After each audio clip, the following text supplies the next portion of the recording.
आज हम लोग सीपी में इसलिए सभी दिल्ली के सभी आरडीए वहाँ पे एकत्रित होंगे और आरजीकर के सपोर्ट में प्रोटेस्ट है। किसी पे भी अगर आप प्रोटेस्ट पे लोग निकला है, शांति मार्च कर रहा है, उस पर वाटर कैनन करना किसी भी तरह से सहनीय नहीं है। तानाशाह की सरकार तो बंगाल में चलती ही है, तो उन्हें अपने विरोध खुद करना, खुद प्रोटेस्ट निकालें तो सही है, पर दूसरे लोग अगर उसी घटना को लेकर के प्रोटेस्ट निकाले तो उन्हें गलत लग रहा है। इसमें प्रोटेस्ट जो आज बुलाए हैं, तो शुरू से हम लोग का जब स्ट्राइक कॉल ऑफ किए थे, क्योंकि पूरे देश उसमें बंद था और पेशेंट प्रभावित हो रहे थे, तो इसके लिए हमें सेवाएं तो तुरंत लागू करना जरूरी था और सुप्रीम कोर्ट के भी दिशा निर्देश दिए गए, तो उसका भी ध्यान में रखते हुए हम लोग काम पे तो लौट आए। लेकिन आगे हम लोग का उसी में डिसाइड हुआ था कि साप्ताहिक हम लोग इसको आरजीकर के सपोर्ट में सप्ताह में एक दिन प्रोटेस्ट दिल्ली में कहीं करेंगे। तो इस कारण से हम लोग उसी में डिसाइड किए थे कि अगले शुक्रवार को हमें करना है, क्योंकि ये घटना भी शुक्रवार को हुई थी, तो इस कारण से हम लोग शुक्रवार को चूज किए थे ये दिन को।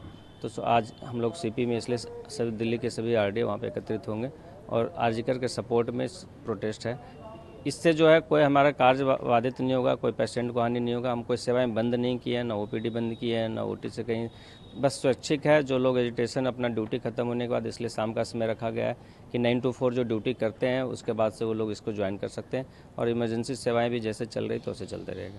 कहाँ पर होगा? ये अभी तो सीपी के लिए हम लोगों ने इंटीमेशन दिया, डीसीपी सर से भी बात हो गई है, तो परमिशन तो नहीं मिलता है, पर हम लोग वहीं पे एकत्रित होकर करके एक सपोर्ट में आरजीकर के सपोर्ट में ये प्रोटेस्ट रखेंगे। कितने डॉक्टर्स आ सकते हैं संख्या लगभग 10 मेडिकल कॉलेज से अगर 100 की भी संख्या पर से आएगी तो 1000 तो ऐसे भी हो जाएंगे।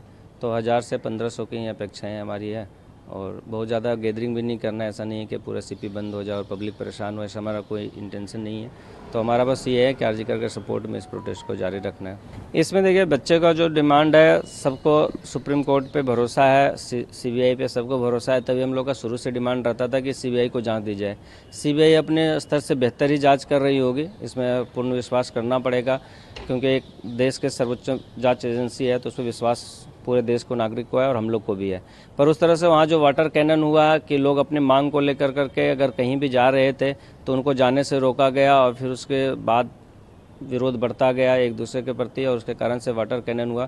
तो कहीं भी किसी पे भी अगर आप प्रोटेस्ट पे लोग निकला है, शांति मार्च कर रहा है, उस पर वाटर कैनन करना किसी भी तरह से सहनीय नहीं है। और बंगाल सरकार की स्थिति जो है वो सबको पता है, उसमें कोई बताने की बात नहीं है। तो तानाशाह की सरकार तो बंगाल में चलती ही है, तो उन्हें अपने विरोध खुद करना, खुद प्रोटेस्ट निकालें तो सही है, पर दूसरे लोग अगर उसी घटना को लेकर के प्रोटेस्ट निकाले तो उन्हें गलत लग रहा है।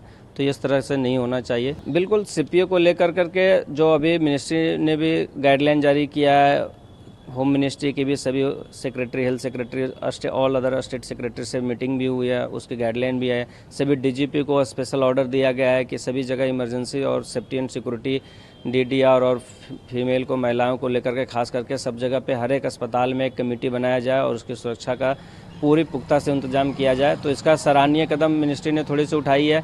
ये और जब आम पटल पे आ जाएगा, ये चीज़ें दिखने लगेगी तो लोगों को और ज़्यादा सहूलियत होगा।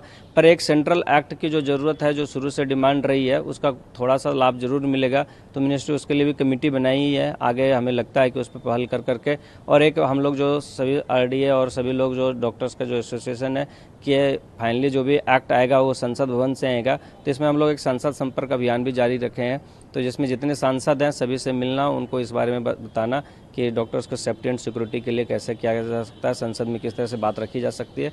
तो वह अभी एक कदम आगे चल रहा है। कई सारे संसद से अभी तक मिलना हो गया और आगे भी हम लोग इसको जारी रखेंगे। कोई भी सेवाएं बंद करने का भी हमारा कोई इरादा नहीं है, क्योंकि शुरू में भी हम लोग जब स्ट्राइक को कॉल ऑफ नहीं किए थे, हमने विदहोल्ड किया था, तो लगभग 1 महीने से 1.5 महीने जो सुप्रीम कोर्ट ने भी 3 सप्ताह का दिया था, नेशनल टास्क फोर्स बना दिया गया है, इसकी बहुत अच्छी बात है।